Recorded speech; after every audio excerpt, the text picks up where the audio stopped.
In this video, we'll give you a quick guide on how to export your master service order meter details to an Excel sheet within the Builder Services portal. Let's get started. First, navigate to your project summary page. You can do this by clicking on the project ID number from your dashboard screen. Once you're on the project summary page, scroll to the Master Service Orders section and click on the job number to view the job details screen.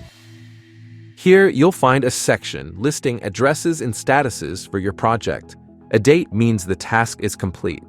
No date indicates it's still in progress.